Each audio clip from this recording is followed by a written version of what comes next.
I see a lot of girls around me, around my age, who are now being drawn to studying about Devi, studying about Shakti. I don't see too many guys, honestly, doing Hmm. that. I wonder why that is. Tell me the girl perspective. We women have lot of inner Shakti, which in today's time, I think we've forgotten about it and we are not tapping into it. In fact, the whole victim mindset that I see, that we keep asking for, give me this, give me that, give me this. I want women to get into a state where they take the empowering seat, and that's exactly where we were. As Devi, and in fact, in Durga Saptati, at one place, Devi says, I am every woman. I am present in every woman. And that's why we had this tradition of women worship. And when I say worship, it doesn't mean a worship like this, but, having a genuine respect for the inner Shakti of a woman. So I definitely want women to connect with that inner Shakti and operate from there, where you say, I am the one who empower this universe or my own universe to manifest whatever I want to manifest. And that's the role most women had traditionally. Now we are just fighting for very, very small, mundane things like I want a job, I want money, I want this, I want reservation. I mean, all that will happen. If you connect with your inner Shakti, you become the one who's empowering you. And that is what these texts help you connect in a way. Okay. But what does that mean? What does it mean to connect with your inner Shakti, and how? To realize we all have the inner power. If we channelize our own power, we can do anything that we want to do. What do you think the achievers do in their life? Are the achievers really very different from other average people? Not really. They are able to channelize their energy and focus it on what they want to achieve. And that's one. In fact, that I'm taking you on a tangent, but Kabir Das has a very beautiful doha. He says, I'm forgetting that. Kabir man nirmal bhaya, jaise Ganga neer, pache pache har phirat, kehat Kabir Kabir. He says, all you have to do is clean yourself like the waters of Ganga. So Ganga ka pani ka the main feature was that it had self-cleansing properties. It cleans itself. That's what Ganga water was known for. That's why it's considered pure, and it has been scientifically tested that it had the power to purify itself. So Kabir says, just like Ganga waters, if you can clean your heart and mind, the world will run after you, taking your name, And let me give you a practical example of it. Let's take the biggest achievers of our times.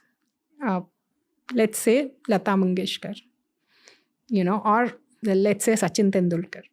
What did they do? They just kept improving their own craft. Did they do anything other than that? Not really. They just worked hard on their craft.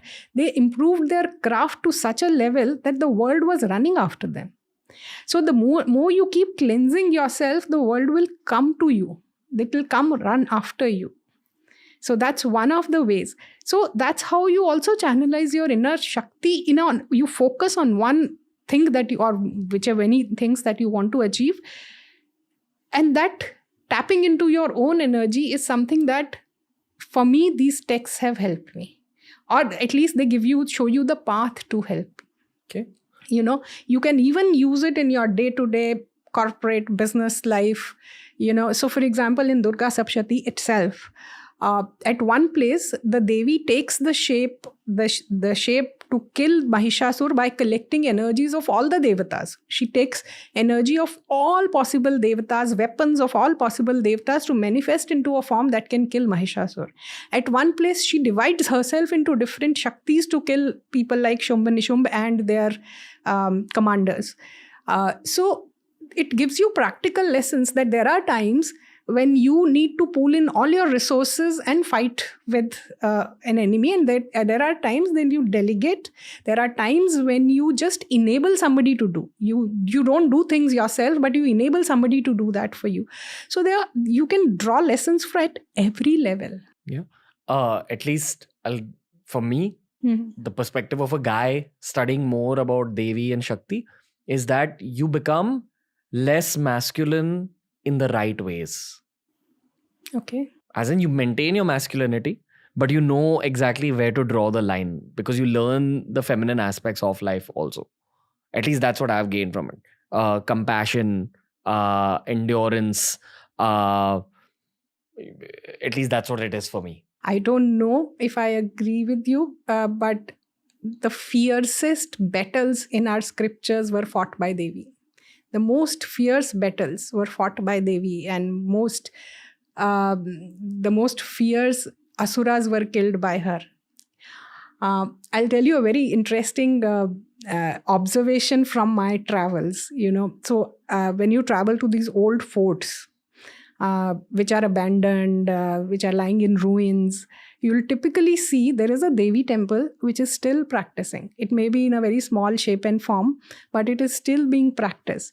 And all the warriors, all the Kshatriyas, they used to worship Devi before they went to the war. They may have been worshipping anybody else, but before going to the war, they always worshipped Devi, and Devi temples continue to live there. Very interestingly, I was in Kapilvastu in Nepal, which is the place of Buddha's father, from where his father ruled. And their fort and palaces, of course, there's nothing left of that. There are markers saying that this is the fort. And there is a temple of a Devi called Samay Devi there, where elephants are offered. So you'll see small little elephants to big elephants being offered there. What do you mean offered? The Oh, okay. Yeah, not the real elephants, the elephant murtis All right. are offered there. And that is the only thing that continues to live even after, let's say, 2,600 years. At least that's how we date Buddha. So that's the spirit of Devi that lives on. Yeah. I think what I meant to say was that at least this is a philosophy that I followed for my own life, which is that every man has to become slightly more feminine and every woman has to become slightly more masculine through the course of life. There are masculine traits, there are feminine traits. You have to just be very aware of what's happening in your head and heart and try balancing out your inner world, which is kind of a repeated lesson I've had through the show as well. So for me, I know I was extremely, almost in a lopsided way, too masculine, where I had to develop the sense of compassion, humility, endurance, creativity, which for me, at least I look at it as feminine traits, which got accelerated through this process of learning much more about Shakti. I don't know, it was just an outcome that I experienced. Okay. So I think whatever you are born as, whether it's your nationality, whether it's your religion, whether the place you are born in, the gender you are born in, I think we should respect that and be true to that. And I feel we women, in last at least 20-25 years, we women have actually given up a lot of feministic traits or feminine traits. We've given up and we are trying to be too masculine. The way we dress up, the way we behave, the way we're trying to compete, because we are trying to compete with men at a lot of levels. So at the cost of that is giving up our own femininity. In a lot of places. So I, as much as I understand at this point in time, and it may change, I mean, my views and everything keeps changing. At this point in time, I think whatever you are born as, then you must respect that and live that in the true sense. If you're born as a man, so think what is your responsibility as a man, and are you taking care of that? Compassion and all this, I think, is common to humanity. I mean, we all need to be compassionate, but again, can you force yourself to be compassionate? I don't think so. It comes